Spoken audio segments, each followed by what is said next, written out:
ఓం నమ శివాయ. శంభో శంకర హరంబర మహాదేవ. ఏడుకొండలవాడ వెంకటేశ్వర. యా లక్ష్మీ నరసింహస్వామి నీ పాదాల సాక్షిగా అనుకున్న పనుల్లో ఈ వృషభ రాశి వారికి ఎలా ఉంది ఒకసారి చిలకమ్మతో శ్రీరామనవమి ఎట్లా ఉన్నది ఒకసారి చిలకమ్మతో చూద్దాం. శ్రీరామనవమి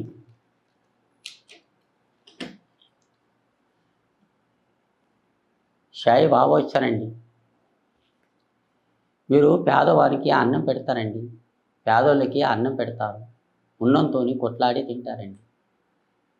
అదృష్టం రేఖ మంచిగుంది, కానీ శేష పనుల్లో కూడా బాగుంది. కానీ మీ ఉద్యోగంలో కానీ కారోబార్లో కానీ జాబ్లో కానీ ఉద్యోగములు కానీ మంచిగుంది. ఒక మెట్టు ఎక్కాలని ఉంది, కానీ ఒక మెట్టు తగ్గేదేం లేదండి. ఒక మెట్టు ఎక్కుతారు. ఆ సంతోషం భగవంతుని దయ వల్ల బాగుంటుంది. కానీ మీరు ఏ పని చేసినా కానీ మంచిగా ఉంటుంది. కోరిక ప్రశ్న శేష పనుల్లో కానీ బాగుంది. ఈ సంవత్సరం ఏది చేసినా కానీ మంచిగా ఉంటుంది. కానీ ఉరుకులాడితే ఏది కాదండి. ఆ భగవంతుని దయ వల్ల అనుకున్న పనుల్లో కానీ శేష పనుల్లో కానీ బాగుంది.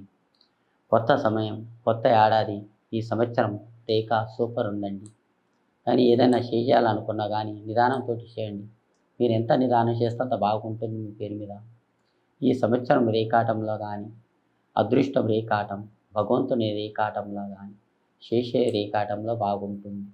కానీ ఎంత నిదానం చేయండి అంత బాగుంది పేరు మీద. అనుకున్న పనుల్లో కానీ శేష పనుల్లో కానీ మునాల కానీ కెత్తాప్రియుల కానీ నిదానం చేయండి. ఆ భగవంతుడు తప్పకుండా కాపాడుతాడు. మీ అనుకున్న పనులు మీకు తప్పకుండా జరుగుతుంది. ఈ వృషభ రాశి వారికి ఎక్కడ పోయినా కానీ జయం ఉంది. ఈ శ్రీరామనవమి లగ్న యోగ స్థానంలో మంచి గడియలు ఉన్నాయి. ఇంకా మానవ జన్మంలో కూడా కళ్యాణం, శుభ కళ్యాణం చాలా జరుగుతున్నాయి. మీ ఇంట్లో కూడా ఒక కళ్యాణం చేయాలని ఉంది. అది అవుతుందా లేదా అని గురుగారు అని మీ మనసులో ఉంది. అది తప్పకుండా అవుతుంది. కళ్యాణం చేసినా కానీ మంచిగా ఉంటుంది. ఏం తొందర పడకండి, ఏం టెన్షన్ తీసుకోకండి. మీ అనుకున్న పనులు మీకు తప్పకుండా జరుగుతాయి. మీ అనుకున్న పనుల్లో కానీ శేష పనుల్లో కానీ మంచిగా ఉంది. కానీ మీరు స్నానం కానీ ముగ్గురితో మాత్రం చేయకండి. కానీ ఈ సంవత్సరం ఆడపిల్లది చేస్తే చాలా లక్ష్మీ రేఖ ఉంది. ఆడపిల్ల కన్యాదానం చేయండి. మీ అనుకున్న దరిద్రం ఆ నత్తి మీద నీళ్లు చల్లుకోండి. మీ ఉన్న దరిద్రం మొత్తం దూరం అయిపోతుంది. మీ అనుకున్న పనులు కూడా మీకు మంచి జరుగుతుంది. మీకు ఇంటికి వచ్చే అల్లుడు కూడా మంచివాడే కానీ చెడ్డవాడు కాదు. అబ్బాయి వల్ల కూడా మంచిగా ఉంది. ఆయన కాళ్ళు పెట్టిన ముహూర్తం కూడా మీకు మంచిగా అవుతుందండి. ఏం తొందరపడకండి. అనుకున్న పనుల్లో మంచి జరుగుతుందండి. జై శ్రీరామ్.